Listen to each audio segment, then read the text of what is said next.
Okay, magandang umaga. Happy New Year sa lahat. At ito, ngayon pa lang mag-unboxing si Boss Amos Shimmer at Dazzle ng kanilang regalo mula kay Ate Cleo at kay Munggo at kay Madam Ching. Ayan, kitang-kita natin. Kakaroon lang ng konting problema si Boss Amo Dazzle sa pagbukas ng kanyang gift. At ito naman si Shimmer. Ngat-ngatin na niya yan para makita na niya kung ano ba talaga ang gift.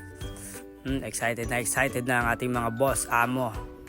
Yan, ngat is real. Ayan, medyo nakikita na ni Boss Amo Dazzle kung ano ba kang yan, binalibag na guys. Mekos mo na yan. Tornado mo. At ito nga, si Boss Amo Shimmer naman ay medyo may technical na error. Nakakain nata niyang scotch tape pero tuloy pa. Ay, dinaligad na. Si Shimmer na ang bumukas ng kay Dazzle at iyan, nakita na natin. Kitang-kita na. Lupit talaga. At ito na nga, inagaw na ni Dazzle dahil sa kanya daw yun. At ito naman yung kay Shimmer. Yan.